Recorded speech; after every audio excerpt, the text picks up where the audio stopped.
Om Shanti, how are you? So, yesterday, Oscar winner, music director Rahman's wife announced her divorce with Rahman after 29 years of marriage life. So, this shocked fans and everybody because everybody knows how calm and composed Rahman always is. Despite this news actually makes everybody curious what the reason could be. And she has informed that although we love each other, it is the mental pressure that made me take this decision and give us space. So that's what she announced through her lawyer. So we can't predict what the reason could be, but regarding divorce that we see increase among Indians is mainly due to adultery. So that being the number one reason, we can't rule out other reasons. There are many other reasons, like if it is a closed family with many family members involved, then the conflict between the in-law and the bride also plays a vital role in taking such a harsh decision. And third comes the financial problem. So sometimes usually the girl wouldn't accept her husband spending a lot of money to her mother-in-law and sister-in-law, because that's the reason in many families. I have a friend whose wife divorced him because she said she doesn't want to look after his mother, and he's the only male child in his family, so obviously he has to take care of his mother. But she said, I wouldn't. So that's why she applied for the divorce and she divorced him. So that is also another reason. And another reason that people don't speak of much is the conflict that arises between interreligious marriage. So although when they decide to get married, their decision is purely based on opposite sexual attraction. But as time progresses, the attraction is not going to last for long. It takes just a month or two for the attraction to break down. So they no longer have any difference between the sister and wife, because there won't be sexual attraction after that. So that's when they see the difference between them that is very large, that they start thinking that they might have taken a wrong decision. So, and this happens in all marriages, but this happens more so with interreligious marriages, because not everybody is going to not worry about their religion for the rest of their life. At one point, they will develop faith on God, and obviously that would be of their own religion. So that's when conflict arises between the two. For example, I know a sister who accepted the proposal of a Hindu guy. She was also a Hindu, and she was an ardent Hindu, ardent devotee of God Shiva, and he married her. Soon after, he decided to convert to Christianity, and also he forced his wife to do the same. Initially, she refused. Then, after seeing constant conflict between the two because of this, she also finally decided to give up her own religion because of her love towards her husband. But what happens after that is when she goes to church, she keeps hearing continuously pastors defaming Hinduism over and over again. This tortures her a lot. At one point, she even become mentally unstable patient. So that's when she decided not to take it anymore.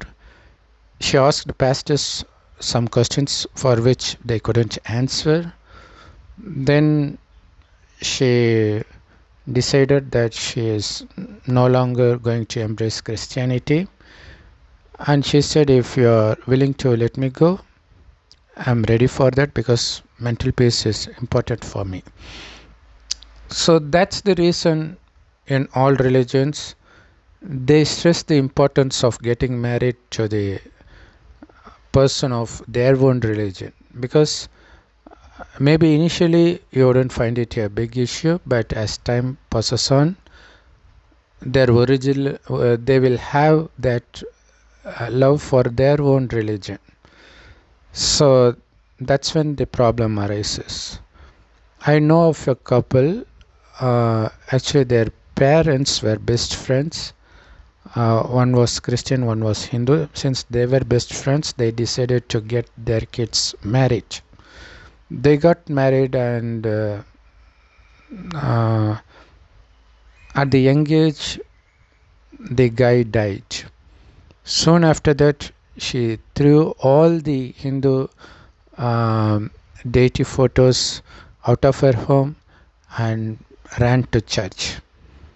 Just think what kind of mental stress she had to go through while she was worshipping Hindu gods. So that's the reason people, they see everything except the religion, but this is the main thing that gives peace to one. So that also plays a major role. But another thing, the first main reason that we didn't touch in detail was adultery, extramarital affairs. So it's become more and more common because even the law allows that. So now, number one reason for divorce is extramarital affairs. And in Bible, it is mentioned that a man can never divorce his wife except when she sleeps with another man. For no other reason, he is eligible to divorce his wife. If he divorces her for any other reason, it's like pulling her into prostitution. So it may sound strange, but that is something to think of, because we know the truth behind that. So that's why it is considered number one sin. Although Christianity and Islam allow more marriages, especially the Old Testament, but now they don't allow, I think. But in Old Testament it was allowed, but they don't allow the divorce of any wife except for adultery. So that plays a vital role in divorce, in shattering of many families, because It's more common nowadays. So the only way to wipe out that reason is to wipe out sex altogether. People think it is due to lack of sexual satisfaction from their spouse that they try another person, but that's not truth. Because it is because you have the taste of sex with your spouse and you don't any longer have any attraction towards your spouse after some time. You have that attraction towards other girls or guys. That's the number one reason. So if it is a sexless marriage, so that would be more like brother and sister living together or friends living together. So you don't expect anything. That's actually a selfless love, right? So when you have the power to give up sex, that's not easy to attain. We will reveal the secret how to do it. But when you attain that level, then you will no longer be sexually attracted to any girl or guy. That itself gives the faith in your spouse that you will never ever cheat on them. So that's the number one reason, because people are ready to put up with you for any reason except for extramarital affair, because this is something that gives huge pain. So if you are able to remove sex from your married life, then your married life is going to be holy, and also you are going to receive the maximum benefit, because since you are free from sexual attraction, thereby sexual thoughts, then your mind is always at peace. So you are able to pay your full attention to whatever you do. So it is going to be very easy to attain success in your respective field. So how do you conquer sex? Not only that, this is not the only reason that you should conquer sex. It has more benefits than preventing breakups. One, as we already mentioned, that you will have more mental power to focus on what you need to focus on. And another reason is, the main reason why God gives this teaching to conquer sex is because it is after you become addicted to sexual thoughts that you develop anger, greed, attachment, and ego. If you are able to fully wipe out any kind of sexual thoughts from your mind, then it is going to be pretty easy for you to conquer other vices like anger, greed, attachment, and ego. So man's mind get corrupted mainly with lustful thoughts that continues till their death, even after their death. That's the reason we feel this sexual attraction towards the opposite gender when we are very young, when we do not know anything about sex. The reason for that is the soul, which shines like a tiny star in between the eyebrows, carries the qualities from the previous birth to the next birth.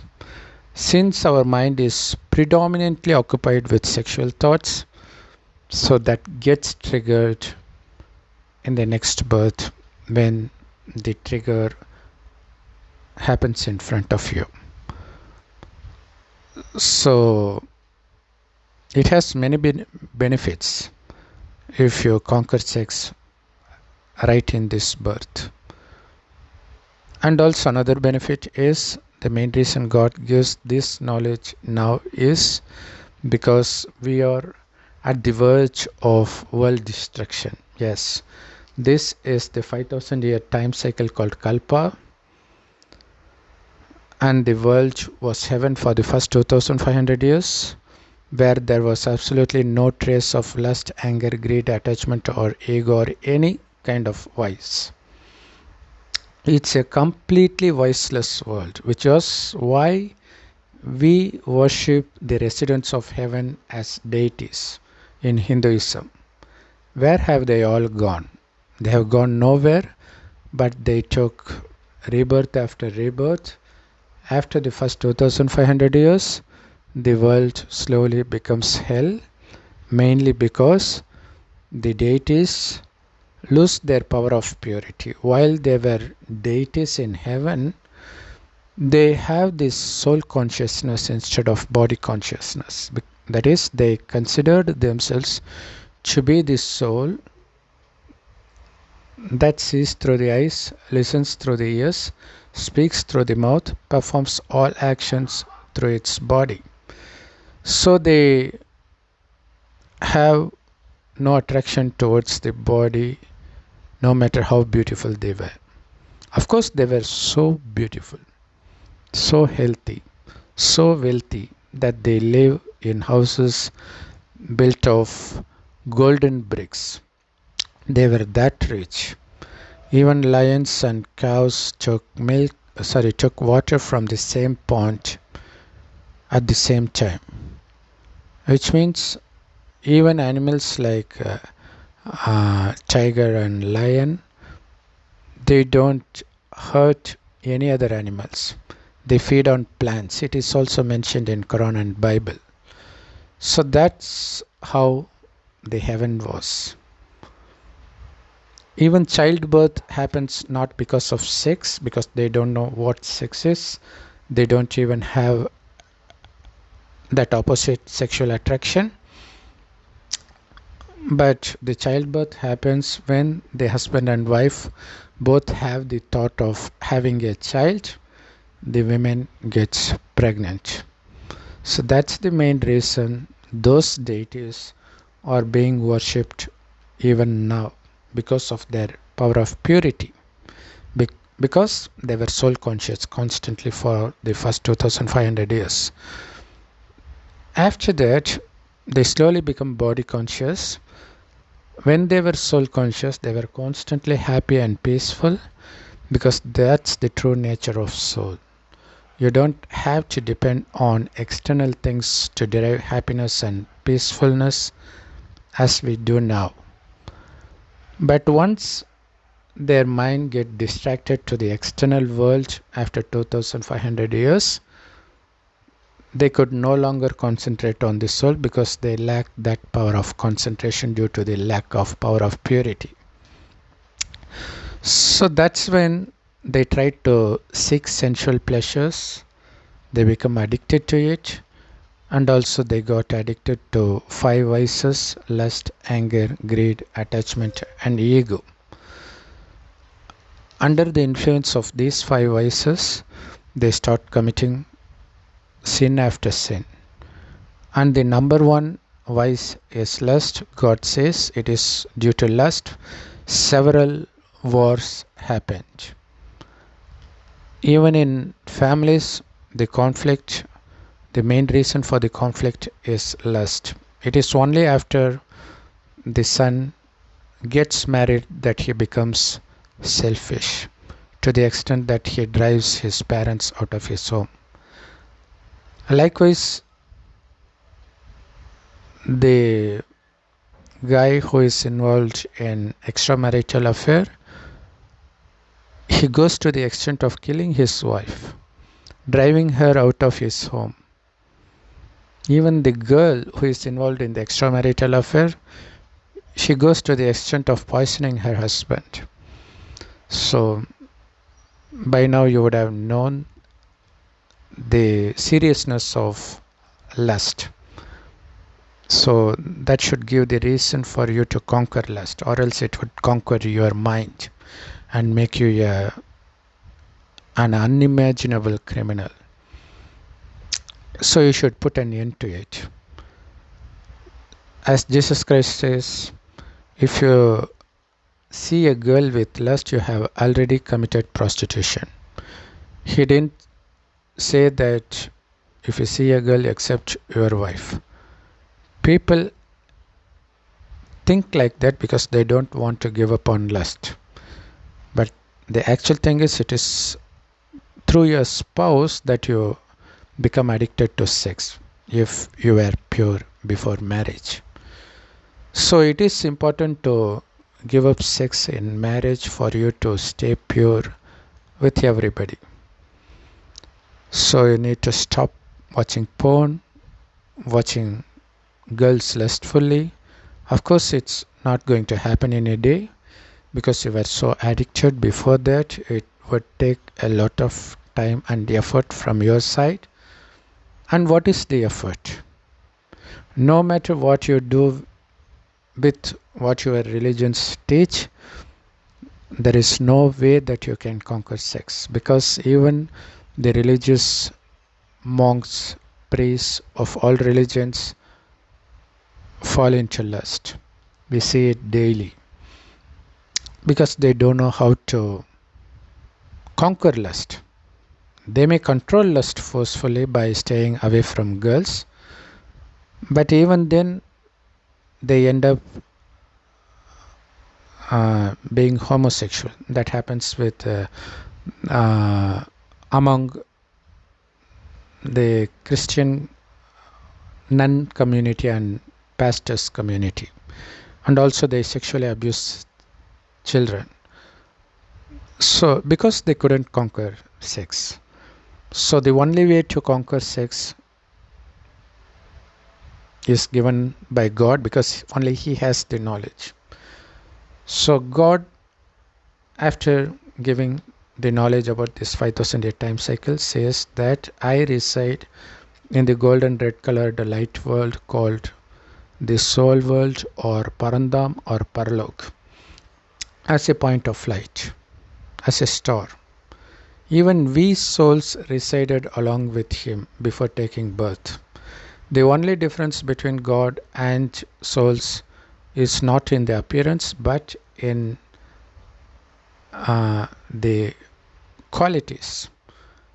We were pure in the beginning, but we lose purity and become completely impure by the end of this 5000-year time cycle, while God stays pure forever.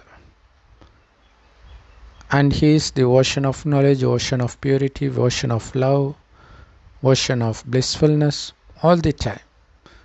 That's why we say Sadashiv, which means His name is always Shiv, because He doesn't take birth like us through a mother's womb. And His quality remains the same, unlike other souls. So in the end, He has to enter a human body to give this knowledge, because nobody else has this knowledge.